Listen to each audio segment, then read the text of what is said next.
Di video kali ini, gue akan membahas mengenai cara menjadi kaya ala Robert Kiyosaki, yaitu seorang pengusaha, investor, dan juga penulis buku yang berhasil menciptakan sebuah karya yang sangat luar biasa berjudul Rich Dad Poor Dad. Rich Dad Poor Dad by Robert Kiyosaki. Yang berjudul Rich Dad Poor Dad. Membahas mengenai keuangan pribadi, investasi, dan juga kebebasan finansial. Yang mana poin-poin pembahasan yang gue sampaikan di video kali ini juga bersumber dari buku tersebut yang baru aja gue baca.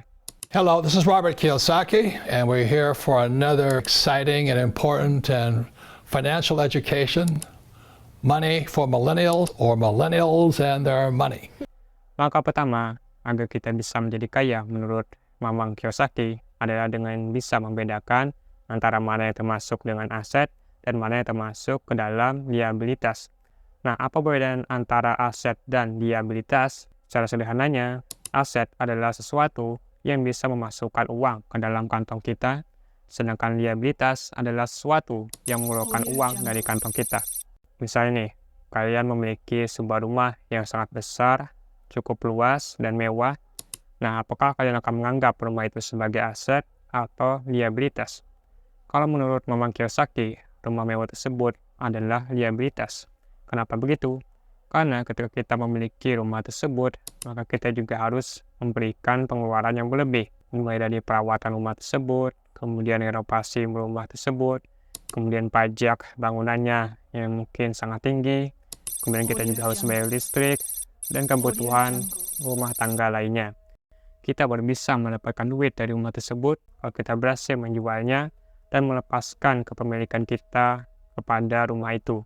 Nah, artinya ketika rumah itu menjadi hak milik kita, rumah itu hanya akan menjadi beban bagi pengeluaran kita dan bukan malah memberikan kita pendapatan atau duit yang lebih.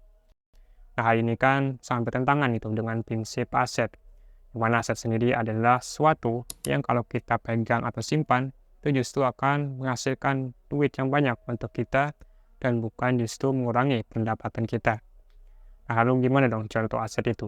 Kalau kita memiliki sebidang atau tanah yang sangat luas itu misalnya, kemudian kita bangun kos-kosan di situ dan ada orang yang menempatinya, maka setiap bulan kita bisa mendapatkan duit dari hasil kos-kosan itu.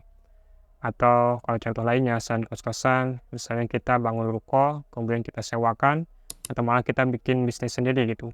Misalnya bisnis bakso atau jualan bebek goreng.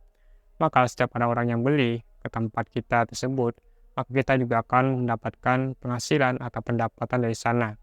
Bahkan meskipun ketika kita tidak harus berada di tempat tersebut setiap saat itu, karena sudah ada karyawan atau manajer yang membantu kita dalam mengurusi bisnis tersebut. Nah, inilah yang disebut sebagai aset, karena ketika kita pegang, itu memberikan kita penghasilan atau pendapatan, sedangkan liabilitas ketika kita miliki, itu hanya menambah pengeluaran kita. One of the reasons so many people are struggling financially today is simply because they're calling their liabilities assets, such as your house is not an asset, your car is not an asset, and things like that. So, Nah, tetapi kebanyakan orang, terutama di kelas menengah atau kelas bawah, itu masih banyak nih yang masih menganggap kalau mobil mewah, jam tangan mewah, rumah mewah, dan barang-barang mewah lainnya itu adalah sebagai aset yang harus mereka beli dan mereka pertahankan. Padahal bukan. Ya memang kalau mobil mewah tersebut kita jual, kita akan bisa mendapatkan keuntungan. Tapi kan sebelum itu kita juga harus dalam tanda kutip memberi makan mobil tersebut gitu. Kita harus memberikan perawatan yang lebih, menjaga mobil tersebut, dan harus membuat asuransi untuk mobil tersebut, dan juga harus membayar pajak mobil mewah tersebut yang pastinya sangat mahal dan tinggi.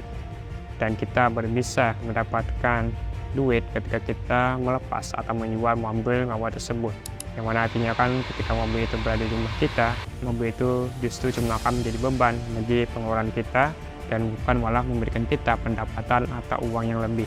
Dan karena itulah Mamang Kiyosaki menganggap kalau mobil mewah, rumah mewah, atau barang mewah lainnya sebagai liabilitas yang harus kita kurangi kalau kita ingin menjadi lebih kaya. it was an apartment, it was an investment property.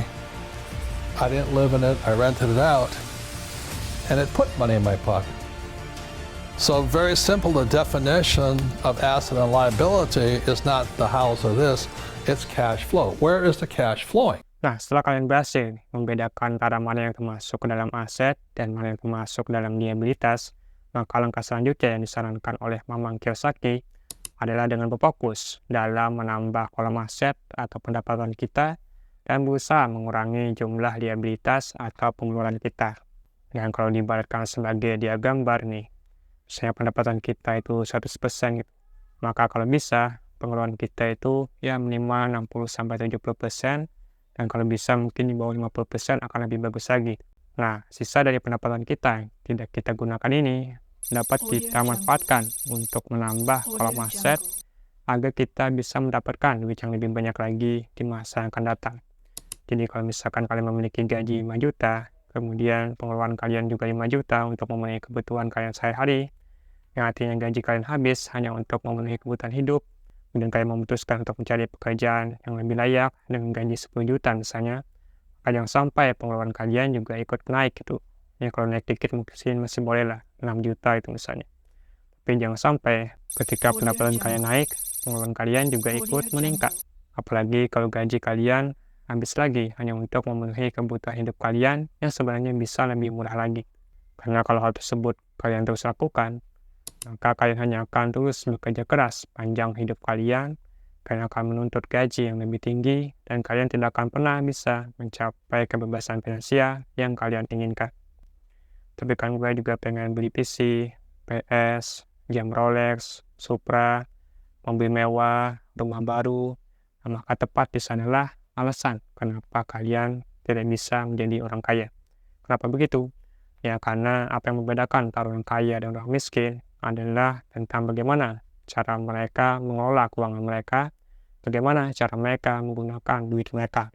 Orang yang kaya adalah orang yang berhasil mengendalikan keinginannya, konsumsinya, untuk lebih berfokus pada menambah aset atau produksi yang bisa menghasilkan pendapatan yang lebih banyak di masa mendatang.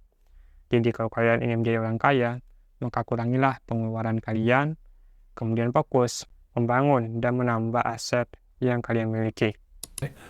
So say it again, assets what? Assets put money into your pocket, liabilities take money out of your pocket. And so as a young person, you just focus on that. So when you're buying a new house, you gotta say, is this gonna take money or put money?